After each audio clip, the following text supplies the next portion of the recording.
Hi everyone, and welcome again to my kitchen. It's been a long time, but we're finally back for Mage Engage. I will call this season 2 because there's been a 6 month break. I'm sorry, I've had a kid. Life gets busy, but we're back. And I'm glad to be back here with John today. How is it going, John? All good, thanks, David. Good to see you. It's good to see you, and it's good to see Christmas behind you. Uh, so I'm happy that we're still here for a bit of Christmas. Um, how about we start by introducing yourself to the viewers here?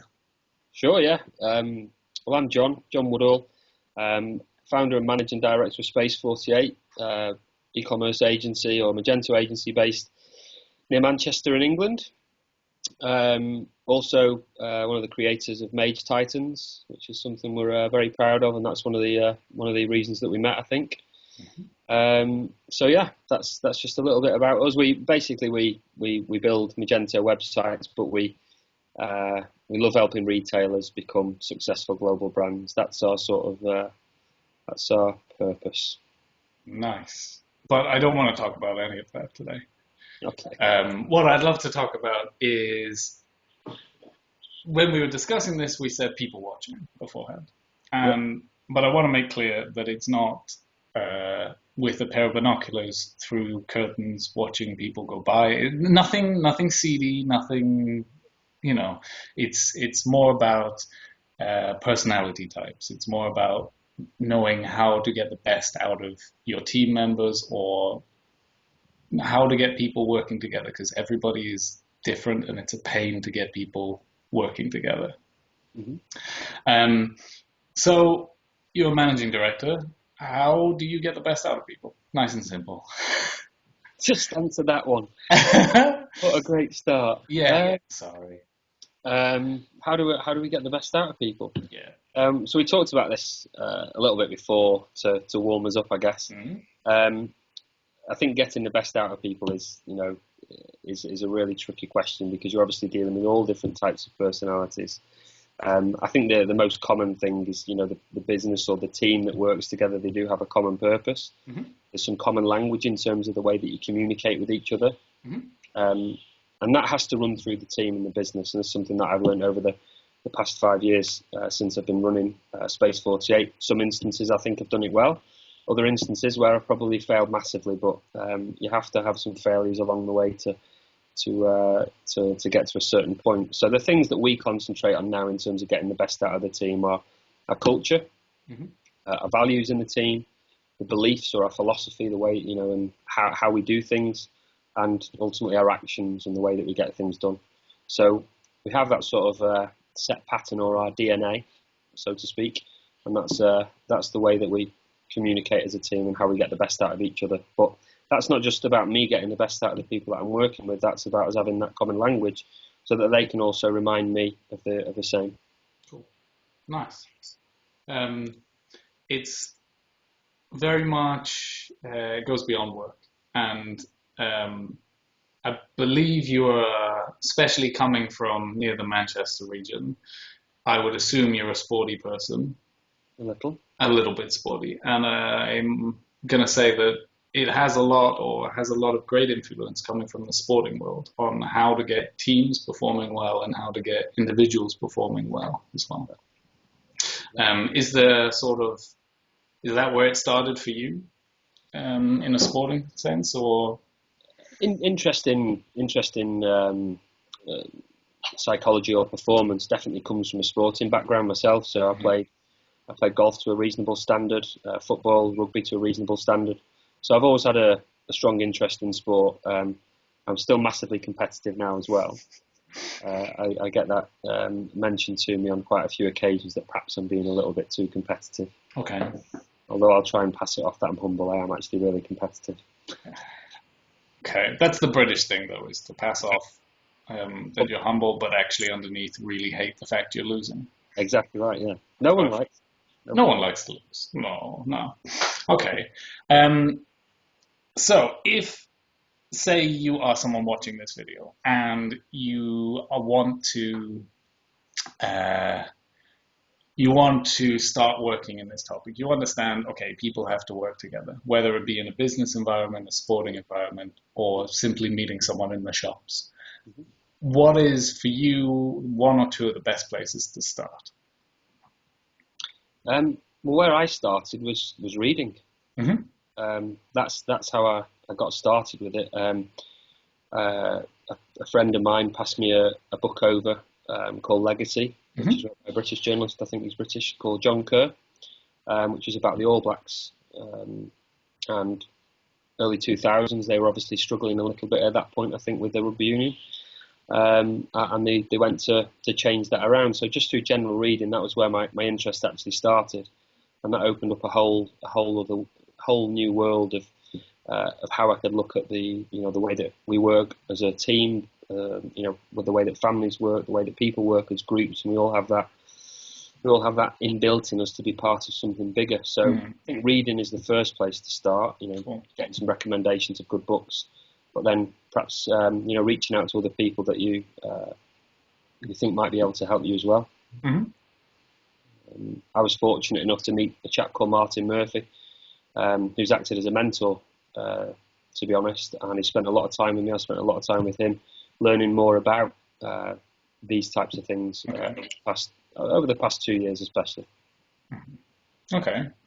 And would you say that it's always about how you're interacting with other people, or is it also more personal level as well? So can you look at yourself first, or can you look at other people first? What is kind of I think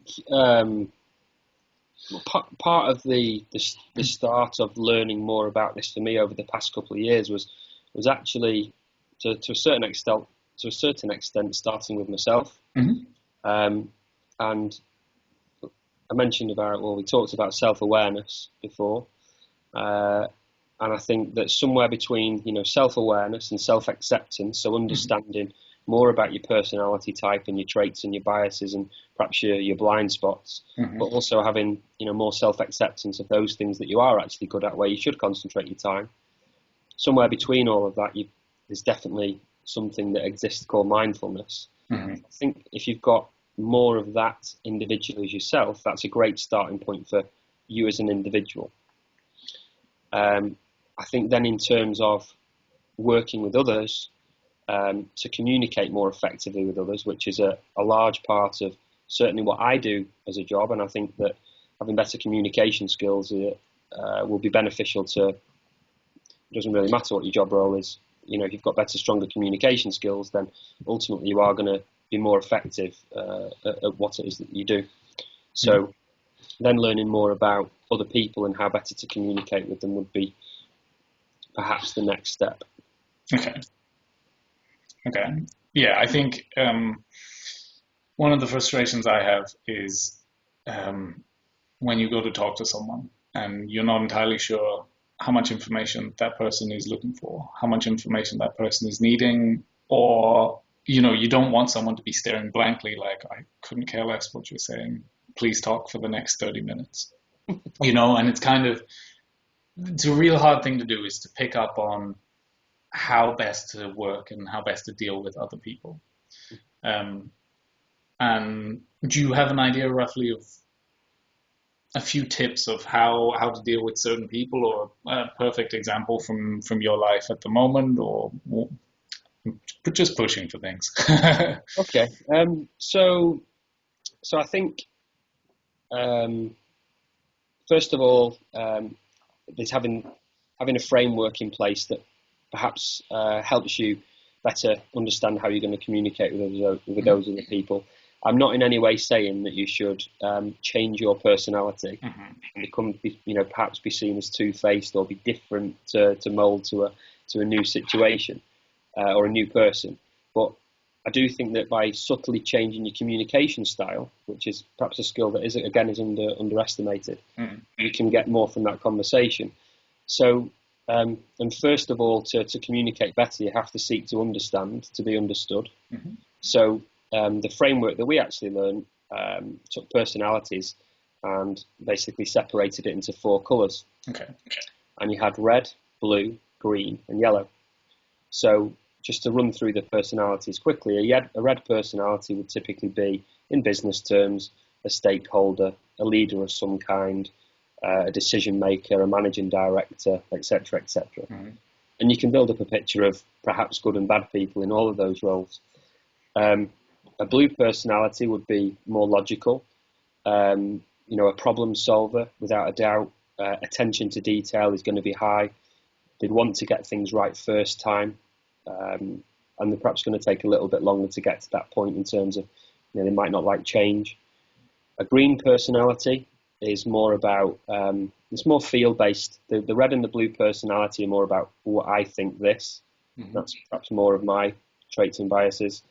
The green personality is more a field-based personality, so it's a little bit more about they feel more about other people. They want everyone to be happy. They're like the glue that sticks the team together, really. But again, can procrastinate a little bit and sometimes take a while to get things done. Yellow personality is more extroverted, again, a little bit more like a red personality. Full of ideas, really good at coming up with new ideas, new concepts of ways of doing things. Yellow personality, because they're all about their environment and the culture, and in an environment, I mean like their physical surroundings, but also the people that they're surrounded by as well. They're actually very good at coaching people, because they're very, very good at getting information and retaining that information and repeating it back as well.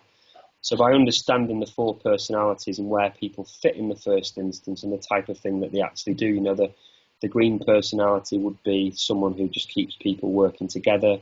They are more detailed as well, they can be. The yellow personality is full of ideas, so they're perhaps the more creative person in the business, the designer perhaps, potentially. And ultimately I've explained potentially four people that are all in the same team. So you do have to subtly change how you're communicating with that person to make sure you do understand where they're coming from. And if you give them the opportunity to explain what they're all about, it's going to become a lot easier to become more, I don't want to say authentic because it sounds a crap word, but more authentic and more genuine yourself by hearing where they come from. Okay. Is that something that you would do as a company? As in encouraging people to find out what they are in terms of personality type, and also finding out what other people are? Is it like an open thing in your company where everyone knows roughly what personality type people are? It's common language that we talk about. People take the mick out of me being red. Okay. They build up this idea that I'm sort of, that I could be angry, or I could make decisions fast, or I could be competitive, or all these things. But yeah, it's common language, and we'll have a little bit of a joke with each other about it. But we talk about that very openly, even at sort of interview stages now as well. Mm-hmm. And that's something that we've all come to accept as a group of people. That sounds pretty awesome, if I'm honest. Thank you. I think it's a good place to be in, because we all have to work together, and understanding where people are coming from is key to that. Mm-hmm. And so I think that sort of figuring out the personality types, figuring out how best to, how you said, how best to work with people, not in a manipulative kind of way, but in as a company, you're going forward in this direction. How can we all go in the same direction? It's that sort of working together for a common goal. And this is part of it, in my opinion. And so, there's in terms of further reading, there's other companies out there that I think, from my perspective, outside of looking in, there's a company in the States called Zappos. Okay. The CEO of Zappos is a chap called Tony Hsieh. He wrote a book called Delivering Happiness. Okay. So that's sort of something that he's really passionate about, this happiness thing, and he's really sort of running after that. But he's taken his business in a totally different direction. But there's similar things that we've adopted as a business and as a team that they do as well. And I think they're another great example where you can go and pick up a book and look at the way that he's actually, the way that they work as a team. Cool. Awesome. I think it's a really interesting topic, and I think more people need to think about it, need to consider it. It's definitely a more modern workplace should be thinking about this sort of thing. Yep. And so I think it's important, and if I'm honest, it's the sort of thing I'd love to hear at conferences that you don't often hear at conferences because True. people are busy on the tech topic. But we've had this discussion before. You know where I stand on topics at conferences. So thank you very much for joining me. Welcome. And it's been a pleasure, really. And thank you for taking the time, not only to be with us, but talk us through some stuff. So, as a little reward, feel free to plug something that is important to you, that you think should be important to the Magento community, people watching, and that sort of thing. Okay. I think that's obvious. It has to be what we're doing with Mage Titans. I think we're fortunate enough to have some really clever people, some really good people as well in the Magento community. And through some of the learning that I actually did, that was where the idea of Mage Titans actually came from. Cool. I realised that it was about us bringing together people with a common purpose, and ultimately that common purpose was that accelerated learning environment, and by bringing people closer together, making us better connected, and making relationships just like we're talking now. I don't think that happened, or I don't think it would have happened anyway if we'd have not met through that platform. Maybe not. I don't know. I would have pushed for it, I think. Me too. So I think just about Mage Titans. So we've got obviously we had our annual conference in Manchester, which was back in November. That obviously you were at, David. I know your talk was very well received, so thank you for that. No problem. We're doing our first overseas conference in Italy. That's in Milan in February. Nice. So if you want to check that out on the website, please, everyone, feel free to take a look. It'd be great to see you there.